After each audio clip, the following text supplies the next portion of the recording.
αποδεχθείς επίσημον πρόσκληση του Προέδρου Τζόνσον, ο Πρωθυπουργός κ. Παπανδρέου, συνοδευόμενος υπό του Υπουργού Εξωτερικών κ. Κωστοπούλου και του Αναπληρωτού Υπουργού Συντονισμού κ. Παπανδρέου, έφτασεν στην Ουάσιγκτον δι' επισήμου συζητήσεις αφορώσας στο Κυπριακό.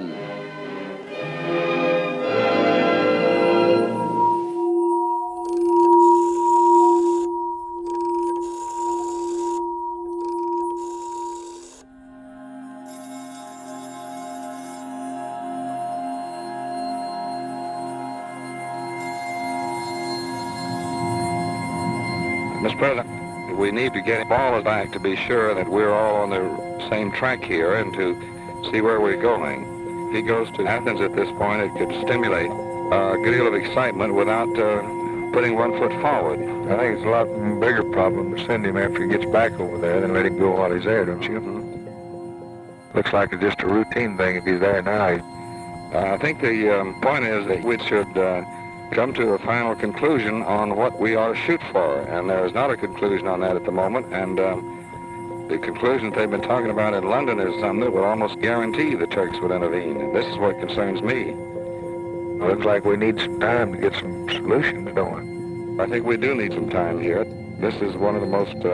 If I were Secretary of State, I'd send him to Greece and say, Mr. Prime Minister, here's what happened. We were notified that they were going in and invade that night. We prevailed on them not to do it.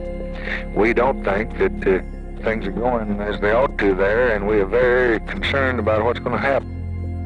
And we appeal to you to exercise whatever influence you've got with Macaris to try to let the United Nations work this thing out for you instead of shooting at them and arresting them and capturing them and running off with them. And we just think if you don't take some leadership here and move in as we had to move in with Turkey, that this is going to be a very bloody bad. I think that if you said that to the Greek ambassador, that would have the greatest weight and influence in Athens. Now, I don't think, though, that Inuit is going to think that's much for me to talk to a little ambassador here.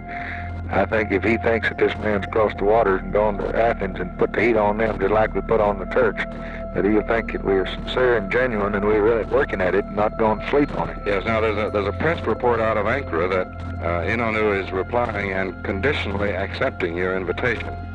If he were to come here in the next few days, I think that would be an important step. Well, I look at it the other way. I think the last thing we want him to do is let me be the peacemaker and let it wind up on my lap. I think that we ought to carry it right to Ankara and to Athens. Now, that's my country boy approach to it. And I think that we got in trouble the other night when we suggested to him that if I couldn't come over there, but I'd be glad to see him. But we were absolutely desperate, and I let that go. Right. But when I got home and thought about it a little bit, I thought, now, what in the hell's Lyndon Johnson doing, inviting this big mess right in his lap? Because I have no solution. I can't propose anything. He come over here looking for heaven, and he'd find hell. Well, let me talk to George Ball. Okay. Guy, thank you.